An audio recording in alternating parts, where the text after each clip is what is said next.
Indie games. Yes, I'd argue they're often better than AAA titles. In an industry dominated by billion-dollar studios and cinematic blockbusters, it's the indie developers who consistently surprise us with innovation, creativity, and art. Today I want to shine a spotlight on a handful of games that don't just hold their own, they outshine the competition. And in some cases surpass what we see from big budget releases.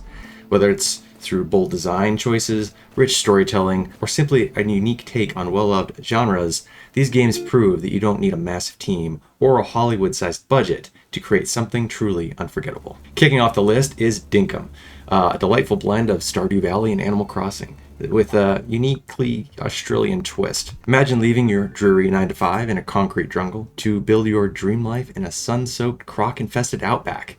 That's Dinkum in a nutshell. The genre begins modestly. You arrive on a procedurally generated island with little more than a tent and a few supplies. From there, you slowly transform the wild landscape into a thriving town. As new visitors arrive, each adding their own flavor to your evolving community. The gameplay loop is both relaxing and addictive.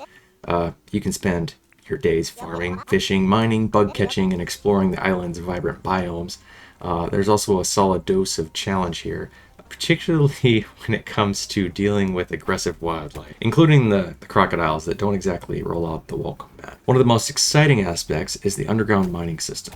As your town progresses, you'll unlock deep caverns filled with rare resources, hidden treasures, and a sense of danger that contrasts nicely with the game's otherwise cozy atmosphere. There's an impressive array of vehicles to build, from motorcycles, helicopters, and boats, offering new ways to traverse the island with style. And everything is better with friends. I mean, isn't it always? Games are always better with friends.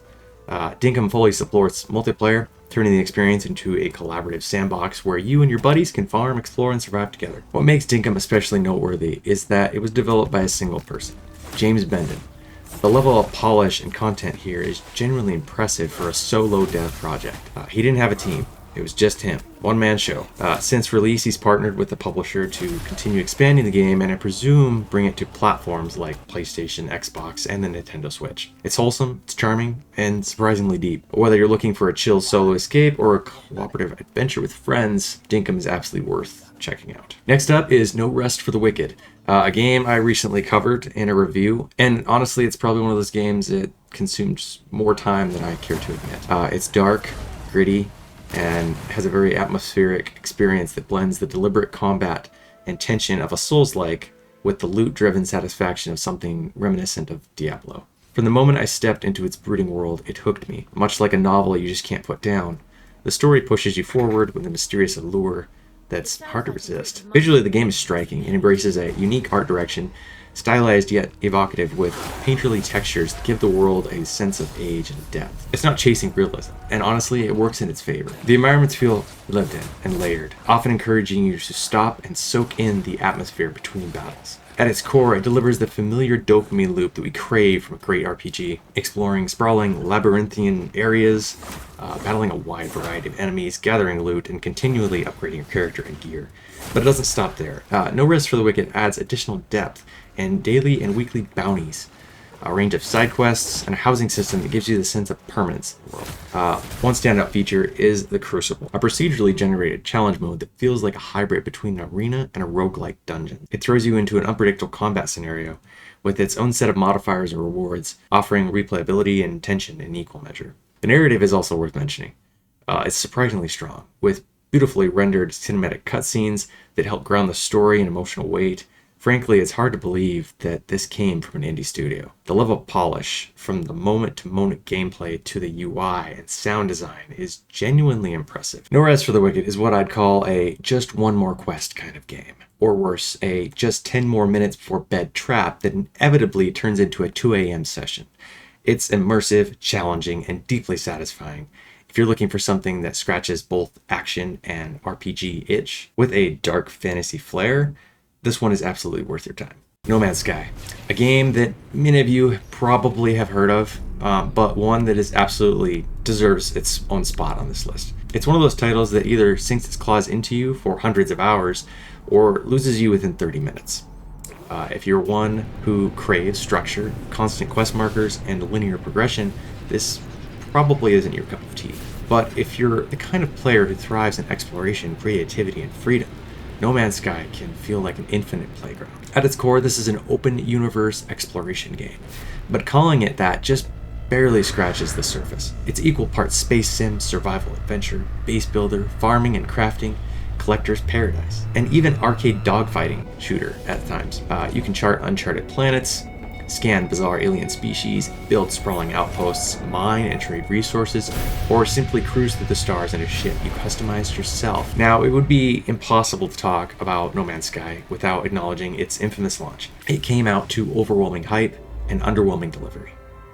But what followed is one of the most incredible redemption arcs in gaming history. Hello Games, the developer, didn't just fix their game, they transformed it. And they've continued to release update after update for years, completely free of charge. No paid expansions, no microtransactions, just pure passion and commitment to the community. Multiplayer is also available and enjoyable, but it's not a necessity.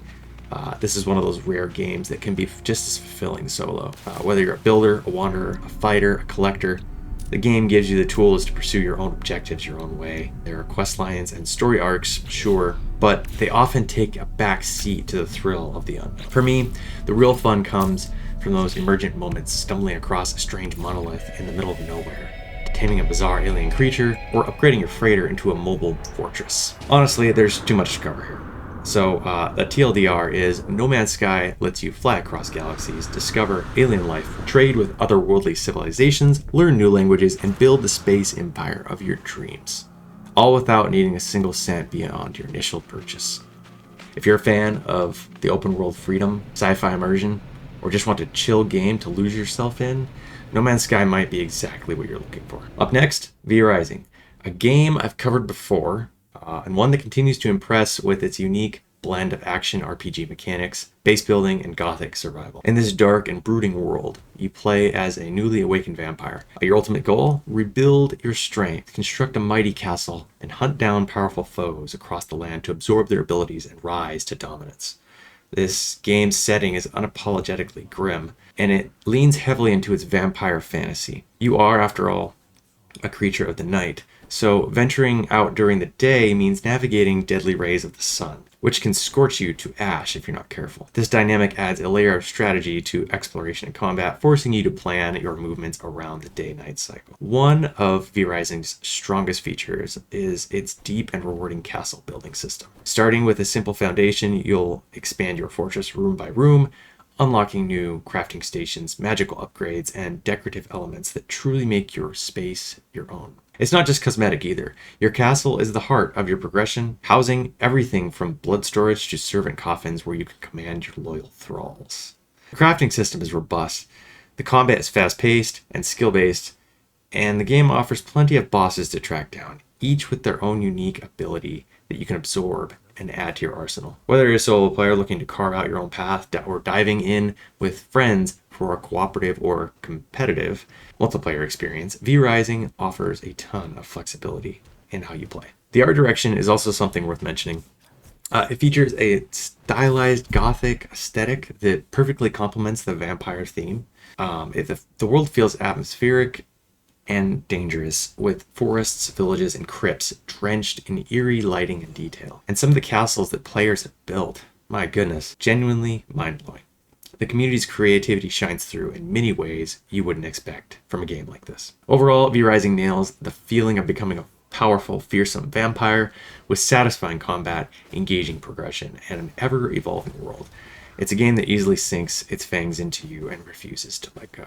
Let's talk about Day of the Diver, an unexpectedly charming and wildly addictive blend of deep-sea adventure and restaurant management that somehow works flawlessly. By day, you're diving into the mysterious depths of the Blue Hole, harpoon in hand, hunting for exotic fish and rare ingredients. By night, you're managing a bustling sushi bar, serving up the day's catch to an increasingly demanding clientele. The loop is both relaxing and thrilling. Each dive is filled with opportunities and dangers. You'll encounter an impressive variety of sea creatures, gather resources, complete quirky side quests, and unlock new areas of the ocean as it shifts and evolves. But it's not without its risks. Managing your oxygen supply and inventory weight is crucial, and let's just say you're never too far from becoming dinner for a shark, or embarrassingly taking out buy a much smaller fish with an attitude. Once the sun sets, it's time to swap the wetsuit for an apron. Running the sushi bar is a surprisingly in-depth experience. You'll curate the menu based on the latest catches, upgrade dishes to increase their value, decorate the restaurant, and physically run orders to the tables while your chef works his magic between pouring drinks, prepping wasabi, and cleaning plates. It starts to feel more like a story-driven version of Overcooked, especially when the dinner rush hits. As your business grows, you can hire staff, automate some tasks, and even participate in high-stakes culinary competitions. There's a strong sense of progression and reward as you improve both your diving gear and your restaurant's reputation. What really sets Dave the Diver apart is its tone and charm. The pixel art meets 3D hybrid aesthetic is visually appealing, and the quirky cast of characters, from your eccentric chef to the mysterious underworld denizens, brings the world to life in an unexpected and hilarious way. Yes, there are fish people. Yes, they have things to say. Be sure to stop and chat. All in all, Dave the Diver is a cozy yet surprisingly complex experience that blends action, strategy, and management in one of the most unique packages I've seen in recent years.